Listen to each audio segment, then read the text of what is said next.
Alors, shalom, shalom, peuple de Dieu. Shalom. Que le Seigneur vous bénisse. Je suis à la maison avec ma femme, voilà, en soir. Mais comme c'est une coutume pour nous, j'ai toujours dit de partager la parole de Dieu. Il est très important de partager l'expérience que tu as avec le Seigneur, avec des personnes qui sont parfois dans la perdition, dans des personnes qui ne comprennent pas certaines choses. Alors, j'ai une parole à partager. C'est dans le livre de Jacques chapitre 4, le verset 3 à 4. C'est ces passages que nous allons essayer un peu de décortiquer un tout petit peu. Alors je vais lire par le nom de Jésus. Amen. Vous demandez et vous ne recevez pas parce que vous demandez mal, dans le but de satisfaire vos passions.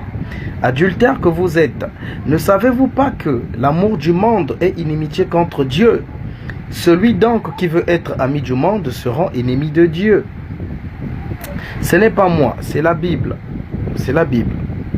Alors, la Bible nous dit que si nous ne recevons pas ce que nous demandons dans les prières, c'est parce que nous demandons mal, pour le but de satisfaire nos besoins, nos passions. Alors c'est quoi ces passions dont parle la Bible? Vous allez voir, il y a des gens, il est dans la pauvreté, il est en difficulté, il a besoin que Dieu l'aide, il a besoin que Dieu le donne de travail. Évidemment, la main de Dieu n'est pas trop courte pour sauver, pour te délivrer de cette situation, pour te donner le travail, pour te donner les enfants, pour te donner ce que ton cœur désire. Mais c'est juste que tu demandes pour une mauvaise passion. Alors c'est quoi cette mauvaise passion? C'est parfois l'orgueil qui est caché au-dedans de toi que Dieu regarde. Parce que la Bible dit, Dieu sonde les cœurs et les reins. Donc lorsque tu demandes à Dieu, lorsque tu fais une prière, tu adresses une prière à Dieu et tu demandes quelque chose à Dieu, mets en tête que Dieu sonde ton cœur. Il sait pour quel but que tu demandes Amen. le travail. Quand tu dis Seigneur donne-moi le travail, Dieu sait, s'il te donne le travail, tu seras l'homme le plus orgueilleux de ton quartier. Amen. Parce que tu transformeras ta bénédiction pour une raison d'orgueil. Le fait que Dieu t'a béni, au lieu de rendre service aux gens, au lieu d'être humble, au lieu d'être une personne simple, tout et tout, de rendre grâce à Dieu, non, le travail va te pervertir.